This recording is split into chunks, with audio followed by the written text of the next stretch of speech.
Magandang araw mga kaibigan. Very alarming po itong pag-usapan natin ngayon. Napakalaking pasabog. Tungkol po ito sa pagtakas ni Pamban Mayor Alice Go, kung sino-sino yung mga na-involve, yung mga tumulong sa kanyang pagtakas. Okay, kaninang umaga, sa Senate hearing na nag-appear si Alice Go, nako, lumabas doon sa hearing na ang isang posible pa man lang kailang meron ng puruhan, isang ex-PNP chief, posible na involved sa pagtakas ni Alice Go. Ito po, laman ngayon sa headlines ng Philippine Star. Headlines: ex-PNP chief may have been involved in Alice Go's escape. Okay? So, sinulat ni Jane Mangalos, September 17, 2024. So, although wala pang pangalan, hindi pa pinangalanan, unnamed former PNP chief, posibleng na involved. Ito po, revelasyon ng PAGCOR Senior Vice President for Security and Monitoring Cluster, si Raul Villanueva. Ito si Raul Villanueva, dating PNP General. So, meron siyang may mga sources, may mga intelligence gathering nila na nagsasabi na posible isang ex-PNP chief. Okay? So, ulitin ko retired PNP General itong si PAGCOR Senior Vice President Raul Villanueva. So, tinanong ni aside sa ex-PNP chief, mayroon pang mga ibang personalities na na-involve. At tinanong ni Senator Risa Hontiveros during the hearing, hindi pa mapangalanan, hindi pa bine-verify pa, kasi these are information na natatanggap ng sources ng PAGCOR. Iniimbestigan pa. Okay. So, sabi ni Senator Hontiveros, no less than a former chief PNP is implicated in the escape of Go. So, medyo mabigat. Sabi pa ni Senator Hontiveros na this suggests that Pogo money may have reached the highest levels in the country's leadership. Yung payola ba? Yung malaking pera ang Pogo na nai-influensya niya kahit highest level of leadership. Pero mo kung totoo ito. Kung totoo dahil report pa lang, kailan lumabas na sa hearing. Dating PNP chief, tumulong, mabigat. Ano na bang nangyayari sa ating bansa? So, ito, dagdag ni Senator Hontiveros, the next president, sabi niya, the next senators, the next local government leaders could be bankrolled by Pogo money. Ibig sabihin, pwedeng mabayaran, mapagalaw, ma-influensyahan ang mga opisyalis sa ating bansa gamit ang pera ng Pogo.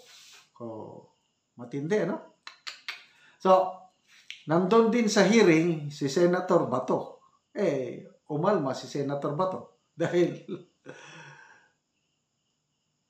ex-PNP chief sabi ni Senator Bato sa hearing there is allegedly a chief PNP receiving monthly payroll from you. Sabi niya kay Can we know who this former PNP chief? I am concerned, sabi ni Bato, because I am a former chief PNP. So, siguro naman, sabi niya, hindi niya kilala, sagot niya is, hindi niya kilala si Senator Bato. Ibig sabihin, first time niyang ma-meet doon lang sa hearing.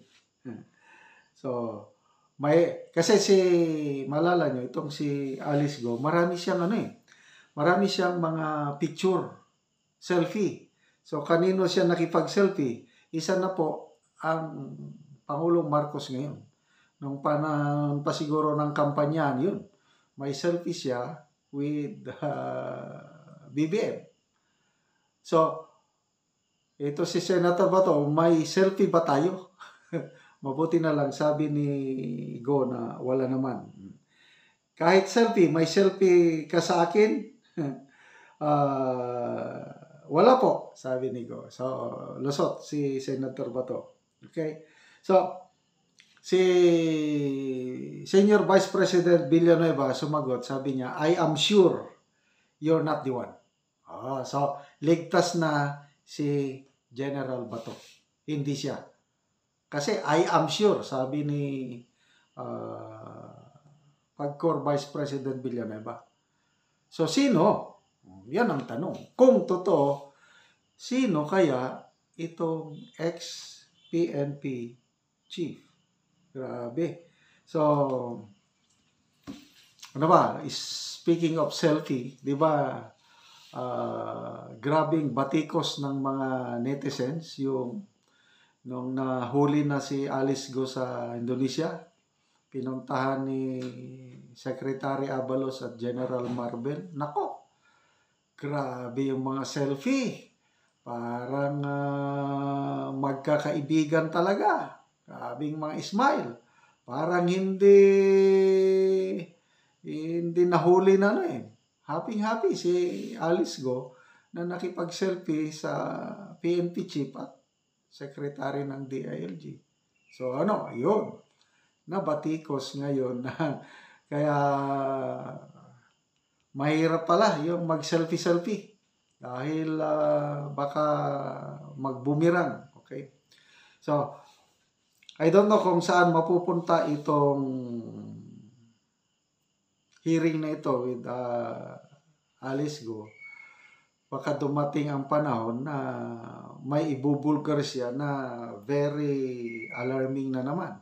Mabuti na lang at inunahan ni Senator Bato. Sabi niya, ako ba yan?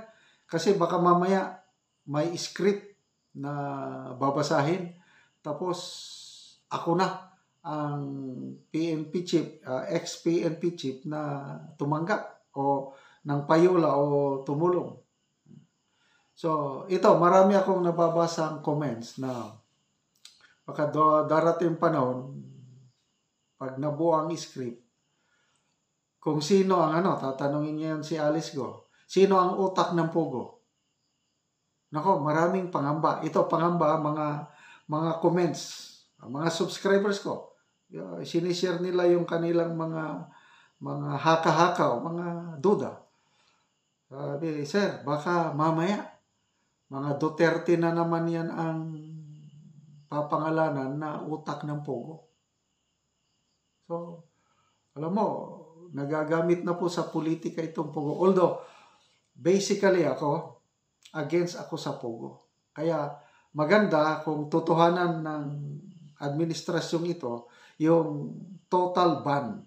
Pogo, wala na talagang Pogo. Kasi ang daming illegal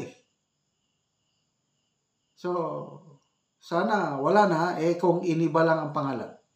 Ano yung sinasabing meron pa rin, kailang IGL, Internet Gaming License. Diba? May ganun. Ay di wala rin, tuloy pa rin. So, masama ang Pogo, dapat iba na. Kailang, ito kasi ang nangyayari, may mga nag-attempt na pilit na